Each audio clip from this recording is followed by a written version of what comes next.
No verso 10, então, nós vemos o seguinte: um rio saía do Éden para regar o jardim, e de lá se dividia, repartindo-se em 4 braços. O nome do primeiro é Pison, que rodeia a terra de Avilá, onde há ouro. O ouro dessa terra é bom.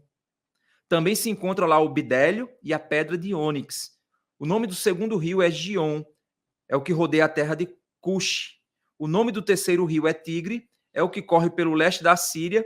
E o quarto rio é o Eufrates. Então, olha só, você tem um ambiente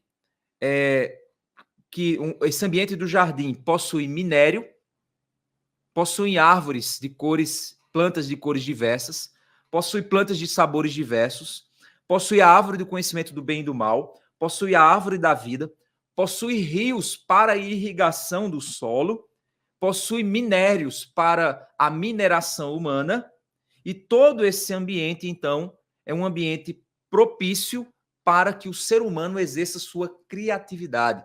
Pois, afinal de contas, o ser humano é a imagem e semelhança de Deus, nós somos diferentes dos animais e, segundo o que nós vimos no devocional passado, o ser humano tem a capacidade de transcender, ou seja, de acessar o abstrato e o espiritual. Nós não somos como os animais. Você nunca vai ver um cachorro fazendo um altar. A gente viu isso semana passada, né? Então, por isso que não existe aquela figura famosa nos dias de hoje, o pai de pet. Né? Por quê? Porque eu não consigo ser pai de um ser que é inferior a mim, no sentido em que a paternidade exige, no sentido em que a maternidade exige, onde eu vou transmitir aos meus filhos os valores de um adorador do Senhor. Pelo menos foi para isso que Deus nos criou. Então, o que nós vemos aqui é que esse ser transcendente, o ser humano, ele é colocado nesse ambiente agora no Jardim do Éden, um jardim com potencial criativo, potencial de cores, sabores, minérios, meios para produzir várias coisas. Ou seja, a intenção de Deus era exatamente que o ser humano trabalhasse nesse jardim e que se utilizasse desses elementos que estavam contidos no jardim. Só que tem 2 elementos que chamam a nossa atenção. São elementos que eu chamaria de elementos morais, elementos que exigem do homem uma decisão moral. Você sabe qual é? A árvore da vida e a árvore do conhecimento do bem e do mal. A única função dessas árvores é apenas o exercício da moralidade. Isso a gente observa quando nós estudarmos um pouco mais adiante aqui o livro de Gênesis. Mas no verso 15, então, nós vemos, diante desses elementos, do verso 15 ao 17, Deus então pega o homem que foi criado, coloca no jardim para realizar uma missão naquele local. Então nós vemos o verso 15. O Senhor Deus tomou o homem e o colocou no jardim do Éden para o cultivar e guardar. Guarda na tua palavra, guarda no teu coração essas 2 palavras, elas são extremamente importantes. Adão foi colocado no jardim para cultivar e guardar. E aí você pergunta, ok, cultivar, eu entendo por que cultivar. Porque, afinal de contas, o ser humano precisaria trabalhar naquele local, fazer aquele local prosperar materialmente, plantando, colhendo, retirando minério, fazendo ferramentas, e aí você tem todo esse potencial de cultivo da terra. Então, cultivar significa fazer a coisa prosperar por meio do trabalho, ok? Mas guardar, já parou para pensar? Por que guardar? Cultivar a gente viu, Deus criou plantas cultiváveis, Deus colocou o ser humano num ambiente favorável ao cultivo e à criatividade. Mas guardar de quê? Proteger de quê? Não haviam ladrões, não haviam outros seres, não haviam riscos da destruição ou da maldade por outros seres. Então, guardar significa o quê? Guardar de quê? E aí nós vemos no verso 16 a resposta.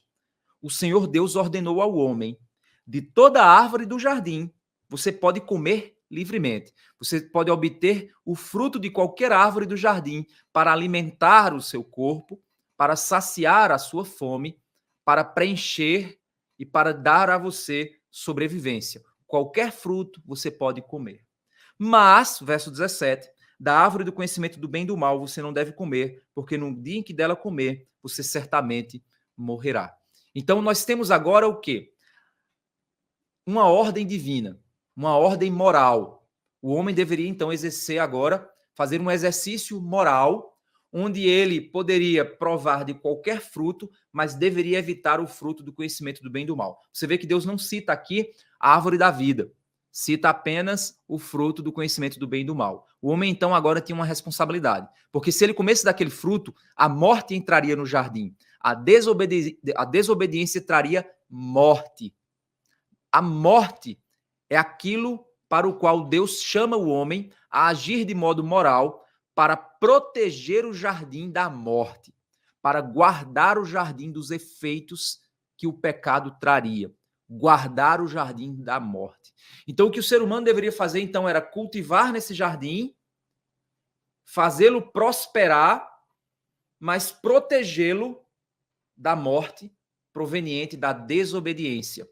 Enquanto o cultivo faria a vida prosperar, a desobediência faria a vida ser destruída, faria aquele ambiente se tornar um ambiente nocivo para a vida humana.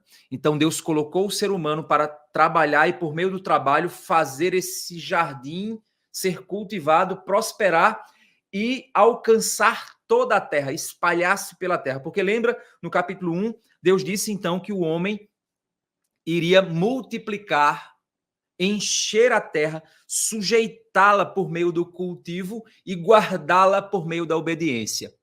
Olha só que interessante. Da obediência ao quê? Da obediência à palavra de Deus. O Deus da palavra criou o mundo pela palavra e ordena ao homem pela palavra que o homem obedeça a sua palavra, para que o homem possa prosperar e possa proteger a criação que Deus entregou nas mãos do ser humano para que ele possa experimentar.